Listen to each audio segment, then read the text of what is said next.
Chapitre 128. Instruction aux apôtres pour le début de l'apostolat. Jésus est avec les apôtres et ils sont tous là, ce qui montre que Judas Iscariote, son œuvre accomplie, a rejoint ses compagnons. Ils sont assis à la table dans la maison de Capharnaüm. C'est le soir. La lumière du jour qui meurt entre par la porte et par les fenêtres grandes ouvertes, laissant voir la transformation de la pourpre du crépuscule en un rouge violet foncé irréel qui s'effrange à ses bords en recroquevillement d'une couleur violet ardoise qui passe au gris. Cela me fait penser à une feuille de papier qu'on a jetée sur le feu, qui s'allume comme le charbon sur lequel on l'a jeté, mais qui, à ses bords, après la flambée, se recroqueville et s'éteint en une couleur de plomb bleuâtre qui finit en un gris perle presque blanc. « Ce sera de la chaleur, » dit sentencieusement Pierre en montrant le gros nuage qui couvre l'Occident de ses couleurs. « De la chaleur, pas d'eau. C'est du brouillard, pas un nuage. Moi, cette nuit, je dors dans la barque pour être plus au frais. » Non, cette nuit, nous allons au milieu des oliviers. J'ai besoin de vous parler. Maintenant, Judas est revenu. C'est le moment de parler. Je connais un endroit aéré. Nous y serons bien. Levez-vous et allons-y. C'est loin ? Demande-t-il en prenant leur manteau. Non, très proche, à un jet de pierre de la dernière maison. Vous pouvez laisser les manteaux. Cependant, prenez l'amadou et un briquet pour y voir en rentrant. Ils sortent de la chambre du haut et descendent l'escalier après avoir salué le maître de maison et sa femme qui prennent le frais sur la terrasse.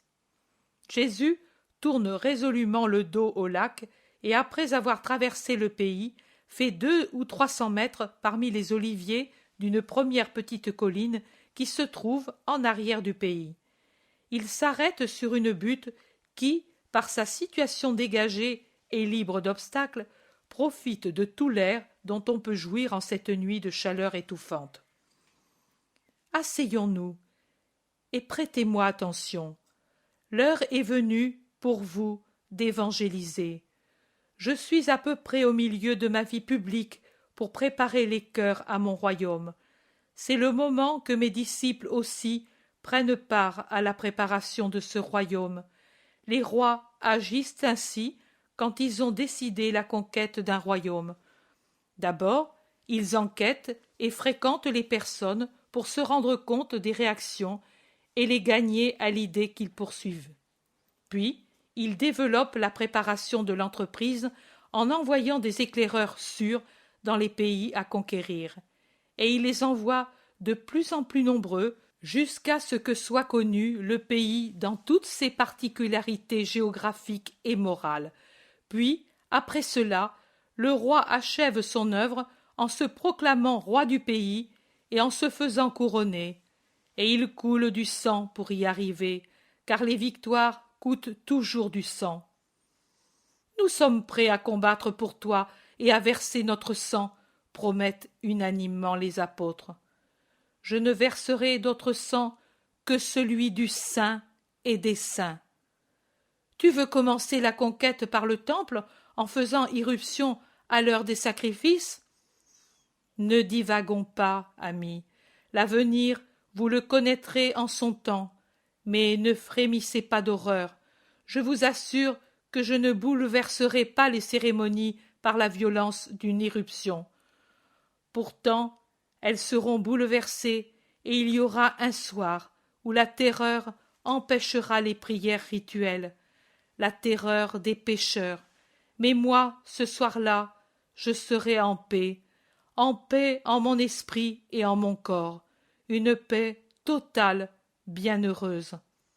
Jésus regarde un par un ces 12, et c'est comme s'il regardait à 12 reprises la même page, et il lisait à 12 reprises la parole qui y est inscrite, incompréhension. Il sourit et poursuit. J'ai donc décidé de vous envoyer pour pénétrer plus avant et plus à fond que je ne pourrais le faire, moi tout seul. Cependant, entre ma manière d'évangéliser et la vôtre, il y aura des différences imposées par la prudence dont je dois user pour ne pas vous exposer à de trop grandes difficultés, à des dangers trop sérieux pour votre âme et aussi pour votre corps, et pour ne pas nuire à mon œuvre. Vous n'êtes pas encore assez formé pour pouvoir aborder n'importe qui sans dommage, pour vous ou pour lui, et vous êtes encore moins héroïque, au point de défier le monde par l'idée en allant au-devant des vengeances du monde. Aussi, dans vos tournées, vous n'irez pas me prêcher parmi les gentils et n'entrerez pas dans les villes de Samaritains, mais vous irez vers les brebis perdues de la maison d'Israël. Il y a encore tant à faire parmi elles, car en vérité, je vous dis que les foules qui vous paraissent si nombreuses autour de moi sont la 100e partie de celles qui, en Israël, attendent encore le Messie et ne le connaissent pas et ne savent pas qu'il est vivant. Portez-leur la foi et la connaissance de ma personne. Sur votre chemin, prêchez en disant « Le royaume des cieux est proche ». Que ce soit la base de ce que vous annoncez. Appuyez sur elle votre prédication. Vous avez tant entendu parler par moi du royaume. Vous n'avez qu'à répéter ce que je vous ai dit. Mais l'homme, pour être attiré et convaincu par les vérités spirituelles, a besoin de douceur matérielle, comme s'il était un éternel enfant, qui n'étudie pas une leçon et n'apprend pas un métier, s'il n'est pas alléché par une douceur de la mère ou d'une récompense du maître d'école ou du maître d'apprentissage. Moi, afin que vous ayez le moyen que l'on vous croit et qu'on vous recherche, je vous accorde le don du miracle. Les apôtres, sauf Jacques d'Alphée et Jean, bondissent debout, criant, protestant, s'exaltant, chacun suivant son tempérament. Réellement, pour se pavaner à l'idée de faire un miracle, il n'y a que l'Iscariote qui, avec l'inconscience d'une accusation fausse et intéressée, s'écrie « Il était temps pour nous de le faire, pour que nous ayons un minimum d'autorité sur les foules. » Jésus le regarde, mais ne dit rien. Pierre et le zélote, qui sont en train de dire « Non, Seigneur, nous ne sommes pas dignes de si grandes choses, cela revient aux saints », interloquent Judas, auquel le zélote dit « Comment te permets-tu de faire un reproche au maître, homme sot et orgueilleux ?» Et Pierre « Le minimum. Et que veux-tu faire de plus que le miracle? Devenir Dieu toi aussi? As-tu la même démangeaison que Lucifer? » Silence, intime Jésus, et il poursuit. Il y a une chose qui est plus que le miracle et qui convainc également les foules et avec plus de profondeur et de durée, une vie sainte. Mais vous en êtes encore loin, et toi, Judas, plus loin que les autres. Mais laissez-moi parler, car c'est une longue instruction. Allez donc, guérissant les infirmes, purifiant les lépreux, ressuscitant les morts, du corps et de l'esprit, car le corps et l'esprit peuvent être également infirmes, lépreux, morts.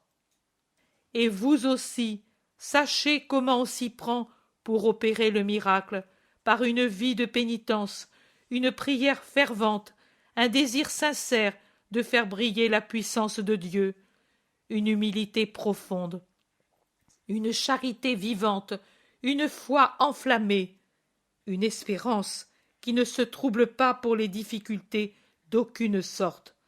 En vérité, je vous dis que tout est possible à celui qui possède en lui ces éléments. Même les démons s'enfuiront au nom du Seigneur prononcé par vous, si vous avez en vous ce que j'ai dit. Ce pouvoir vous est donné par moi et par notre Père. Il ne s'achète pas à prix d'argent. Seule notre volonté l'accorde et seule une vie juste le maintient. Mais comme il vous est donné gratuitement, donnez-le gratuitement aux autres, à ceux qui en ont besoin. Malheur à vous si vous rabaissez le don de Dieu en le faisant servir à remplir votre bourse. Ce n'est pas votre puissance, c'est la puissance de Dieu. Usez-en, mais n'en faites pas votre propriété en disant « Elle m'appartient ». Comme elle vous est donnée, elle peut vous être enlevée. Il y a un instant, Simon de Jonas a dit à Judas de Simon « As-tu la même démangeaison que Lucifer ?» Il a donné une juste définition. Dire « Je fais ce que Dieu fait parce que je suis comme Dieu », c'est imiter Lucifer, et son châtiment est connu, comme est connu ce qui arriva aux deux du paradis terrestre qui mangèrent le fruit défendu, à l'instigation de l'envieux qui voulait mettre des autres malheureux en son enfer, en plus des anges rebelles qui déjà y étaient, mais aussi par leur démangeaison personnelle de parfait orgueil. L'unique fruit de ce que vous faites, qu'il vous est permis de prendre, ce sont les âmes que, par le miracle, vous conquérerez au Seigneur et qui doivent lui être données. Voilà votre argent, rien d'autre. Dans l'autre vie, vous jouirez de ce trésor, et de ce trésor, et de ce trésor, et de...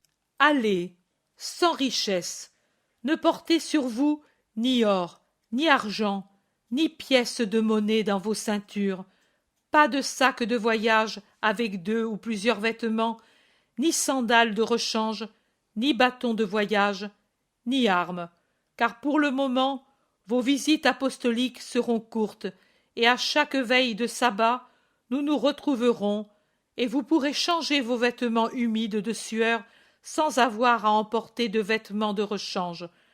Pas besoin de bâton, car le chemin est plus doux, et ce qui sert sur les collines et les plaines est bien différent de ce qui sert dans les déserts et sur les hautes montagnes.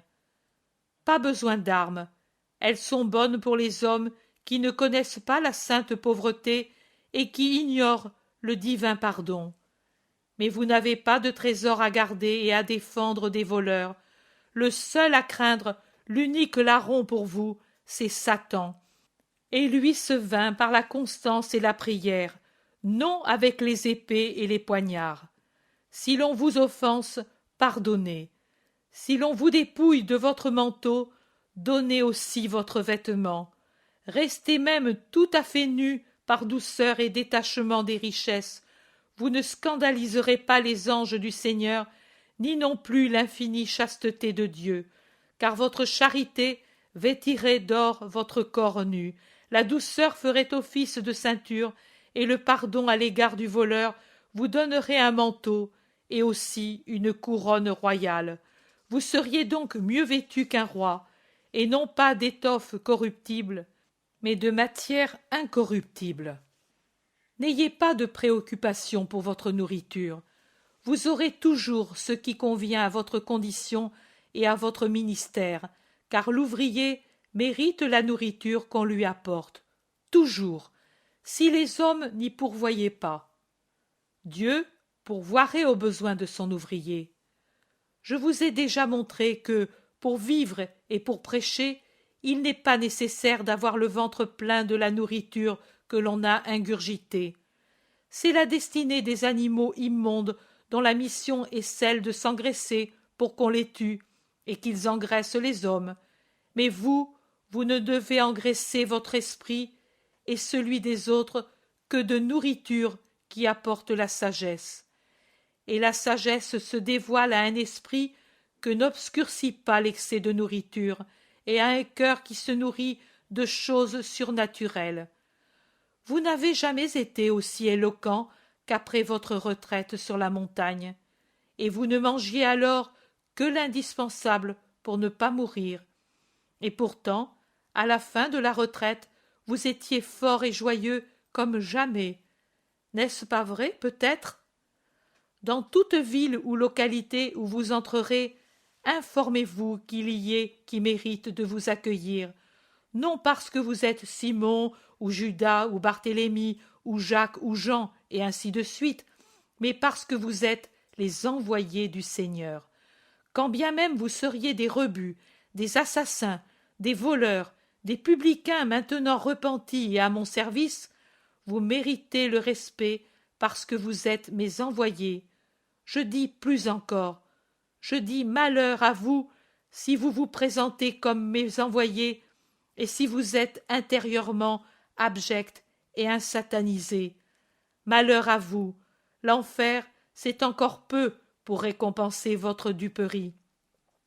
Mais même si vous étiez ouvertement des envoyés de Dieu et secrètement des rebuts, des publicains, des voleurs, des assassins, ou même si les cœurs avaient des soupçons à votre égard, presque une certitude, on doit encore vous donner honneur et respect parce que vous êtes mes envoyés. L'œil de l'homme doit dépasser l'intermédiaire et voir l'envoyé et le but, voir Dieu et son œuvre au-delà de l'intermédiaire trop souvent défectueux. Ce n'est que dans les cas de fautes graves qui blessent la foi des cœurs que moi, présentement, puis mes successeurs, devront décider de couper le membre corrompu. En effet, il n'est pas permis qu'à cause d'un prêtre qui est un démon, les âmes des fidèles se perdent. Il ne sera jamais permis, pour cacher les plaies qui naîtraient dans le corps apostolique, de permettre qu'il reste des corps gangrénés qui éloignent les fidèles par leur aspect répugnant et les empoisonnent par leur puanteur démoniaque. Vous prendrez donc des renseignements sur la famille dont la vie est la plus correcte, là où les femmes savent rester à part et où les mœurs sont intègres. Vous entrerez là et y demeurerez jusqu'à votre départ de la localité. N'imitez pas les faux-bourdons qui, après avoir sucé une fleur, passent à une autre plus nourrissante. Vous, que vous soyez pris en charge par des gens qui vous offrent bon gîte et bonne table, ou par une famille qui n'est riche que de vertu, restez où vous êtes. Ne cherchez jamais ce qui est le mieux pour le corps qui périt, mais au contraire, donnez-lui toujours ce qu'il y a de pire en réservant tous les droits à l'esprit. Et je vous le dis parce qu'il est bien que vous le fassiez. Donnez, dès que vous pouvez le faire, la préférence aux pauvres pour votre séjour, pour ne pas les humilier, en souvenir de moi, qui suis et reste pauvre, et qui me fait gloire d'être pauvre, et aussi parce que les pauvres sont souvent meilleurs que les riches. Vous trouverez toujours des pauvres qui sont justes, alors que vous aurez rarement l'occasion de trouver un riche sans injustice. Vous n'avez donc pas l'excuse de dire « Je n'ai trouvé de bonté que chez les riches » pour justifier votre désir de bien-être. En entrant dans une maison, saluez avec mon salut qui est le plus doux qui soit. Dites « La paix soit avec vous, la paix soit dans cette demeure » ou bien « Que la paix vienne dans cette maison ». En effet, vous, envoyés de Jésus et de la bonne nouvelle, vous portez avec vous la paix. Et votre venue dans un endroit est pour y apporter la paix. Si la maison en est digne, la paix viendra et demeurera en elle. Si elle n'en est pas digne, la paix reviendra vers vous. Cependant, efforcez-vous d'être pacifique pour que vous ayez Dieu pour Père.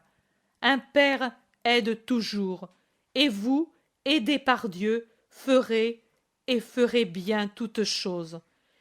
Il peut arriver aussi, et même certainement il arrivera, qu'il y aura une ville ou une maison qui ne vous recevra pas, où les gens ne voudront pas écouter vos paroles, vous chasseront, vous tourneront en dérision, ou même vous poursuivront à coups de pierre comme des prophètes ennuyeux.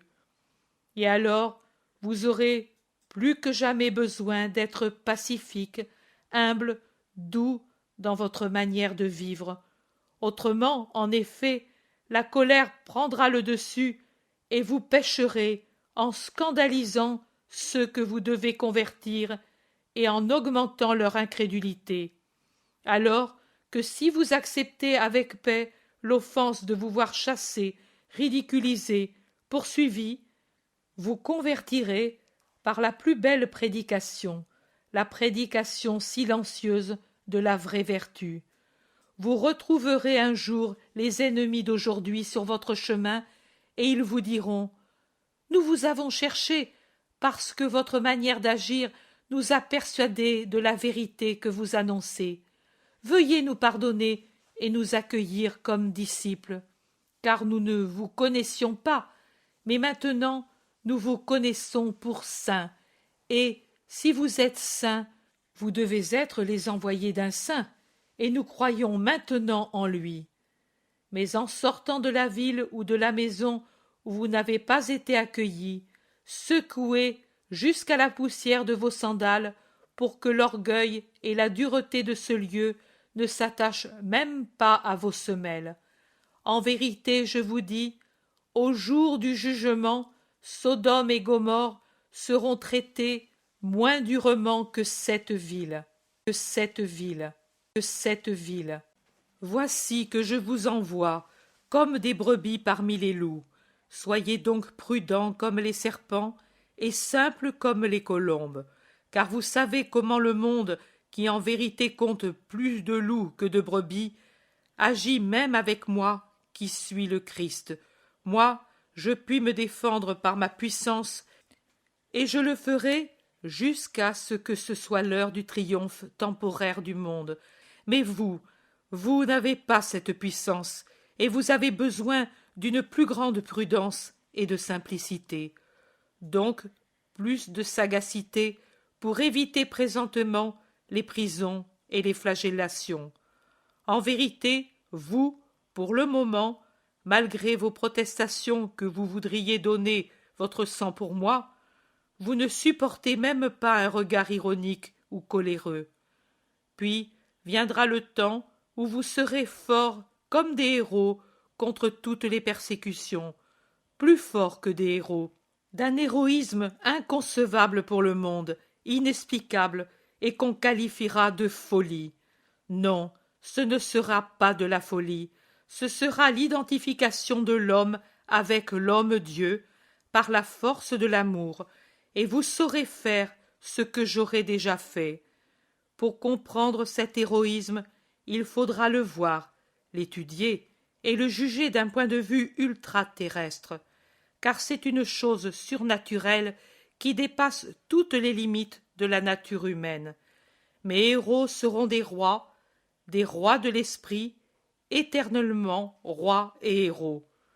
En ce temps-là, ils vous arrêteront en mettant la main sur vous, ils vous traîneront devant les tribunaux, devant les chefs et les rois, pour qu'ils vous jugent et vous condamnent pour ce qui est un grand péché aux yeux du monde, d'être les serviteurs de Dieu, les ministres et les tuteurs du bien, les maîtres des vertus. Et à cause de cela, vous serez flagellés et punis de 1000 façons jusqu'à subir la mort. Et vous rendrez témoignage de moi devant les rois, les présidents de tribunaux, les nations, confessant par votre sang que vous aimez le Christ, le vrai Fils du vrai Dieu. Quand vous serez dans leurs mains, ne vous mettez pas en peine de ce que vous devez répondre et de ce que vous aurez à dire.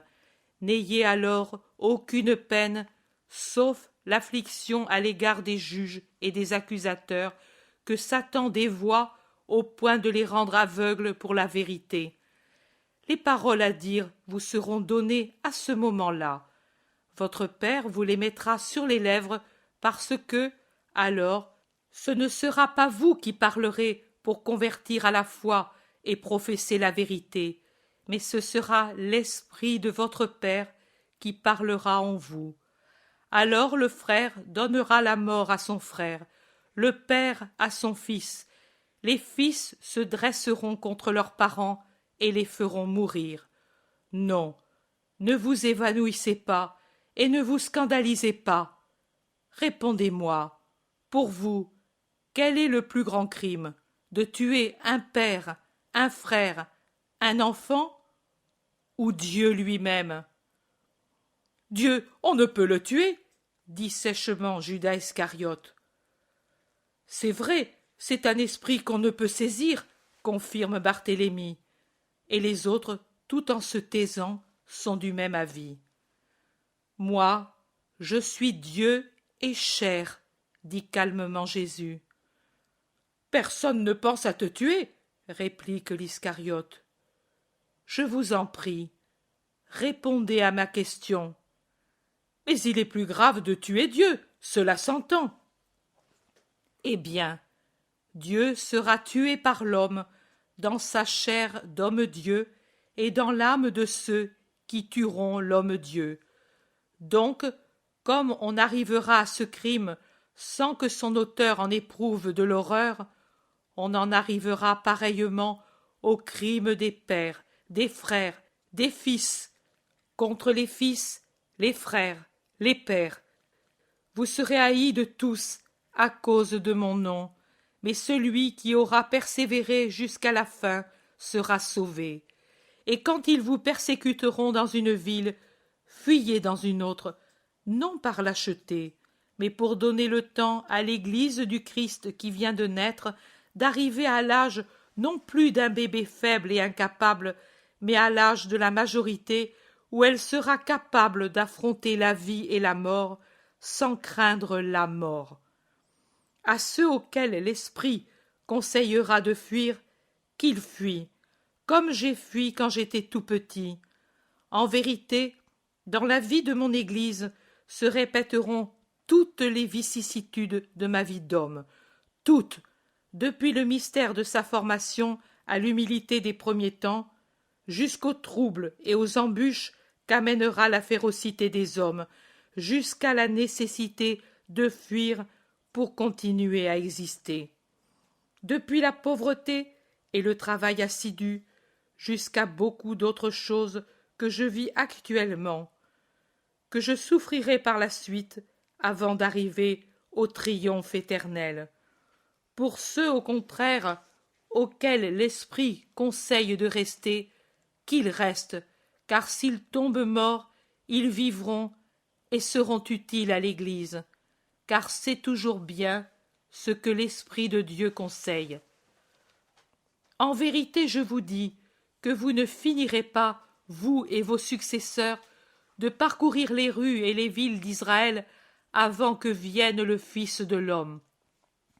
Car Israël, à cause de son redoutable péché, sera dispersé comme la balle saisie par un tourbillon et répandue sur toute la terre, et des siècles et des millénaires, l'un après l'autre et davantage, se succéderont avant qu'ils soient de nouveau rassemblés sur l'aire d'Arona, le Jébuséen.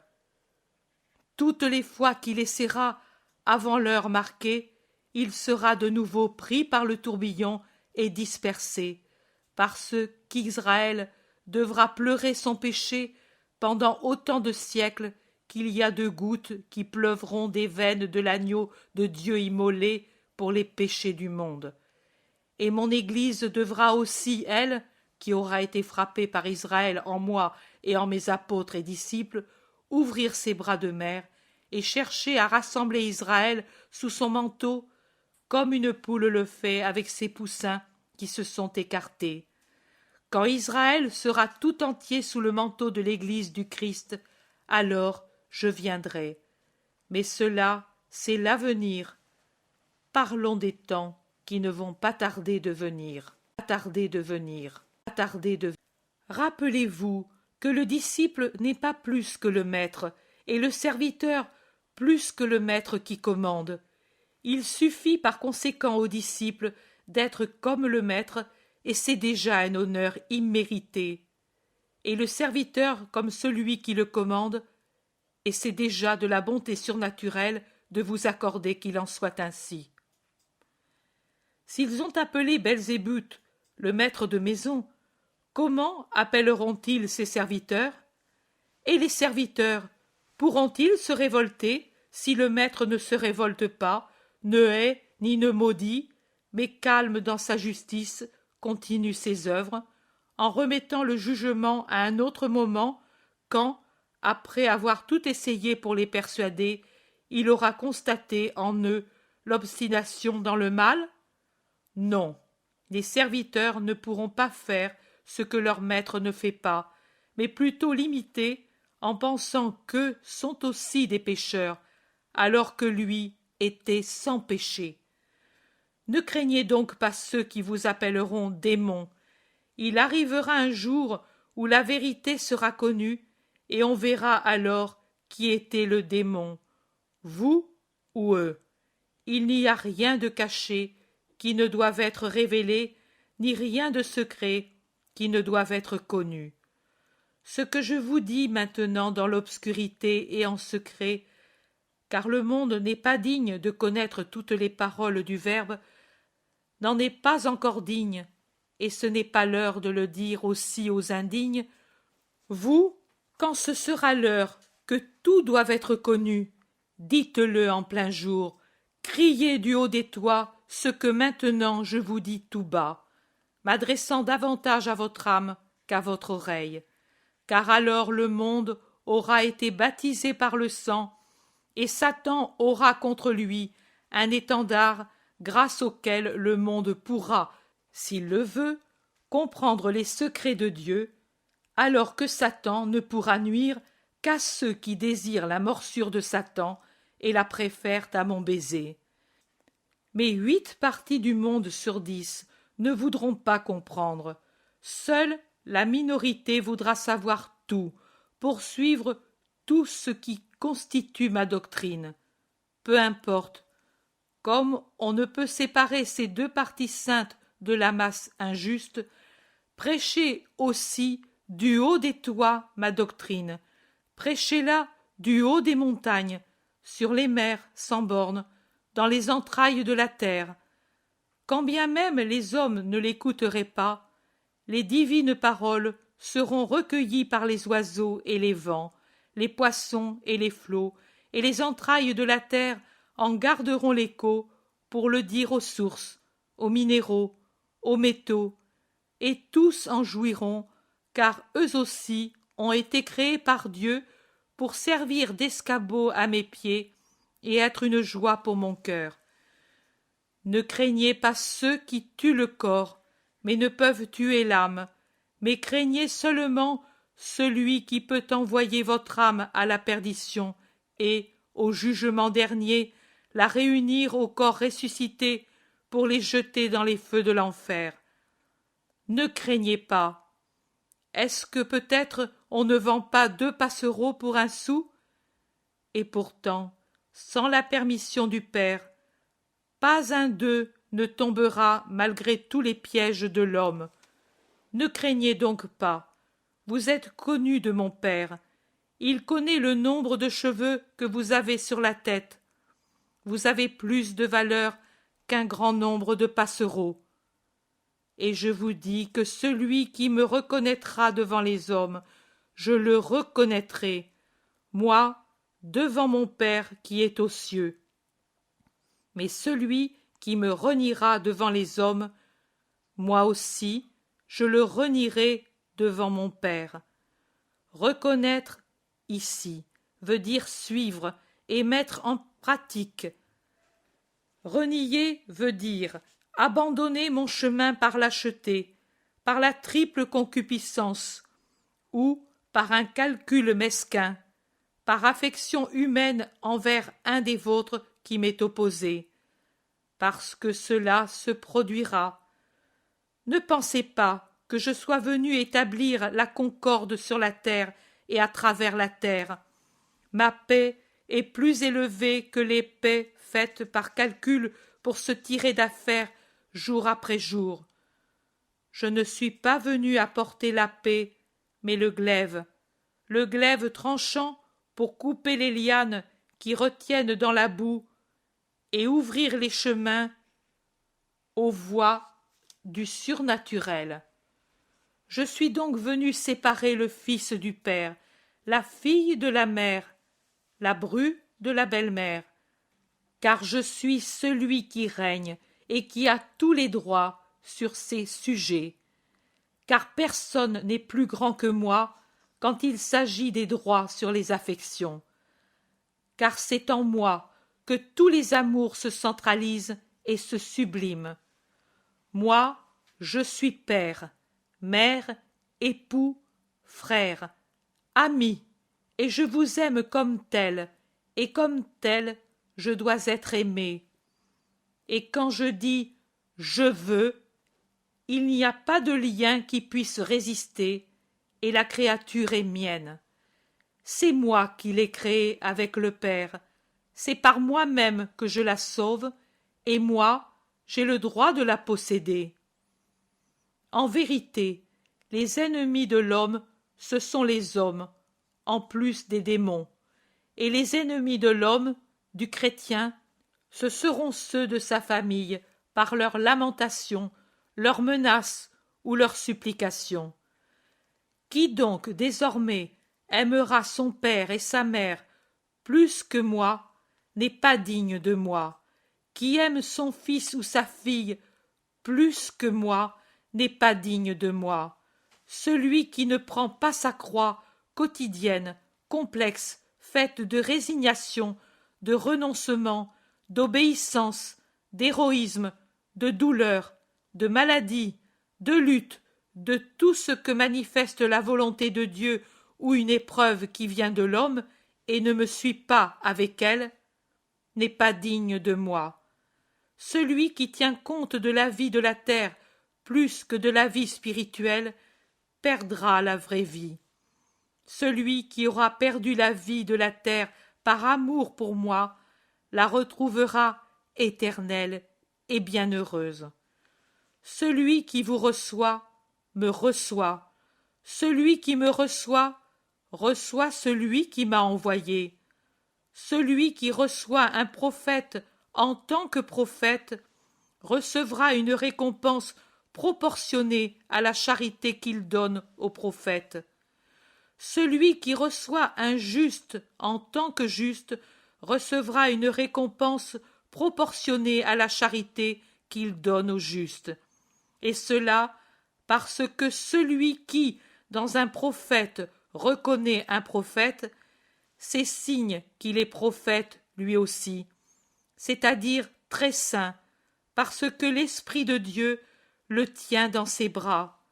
Et celui qui aura reconnu un juste comme juste prouve que lui-même est juste, car les âmes qui se ressemblent se reconnaissent. À chacun donc il sera donné selon sa justice.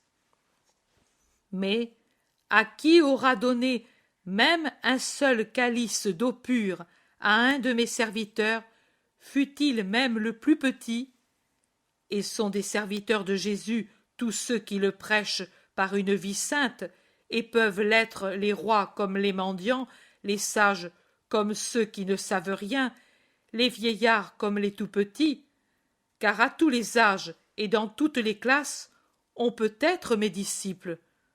Qui donc aura donné à un de mes disciples ne serait-ce qu'un calice d'eau en mon nom, et parce que c'est mon disciple? En vérité, je vous dis qu'il ne perdra pas sa récompense. J'ai parlé, maintenant prions, et allons à la maison.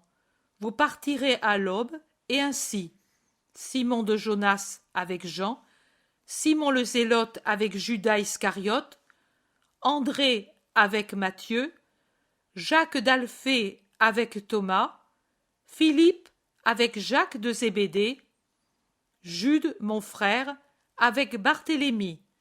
Ainsi, pour cette semaine, puis je vous donnerai un nouvel ordre. Prions. Et il prie à haute voix, à haute voix, à haute voix.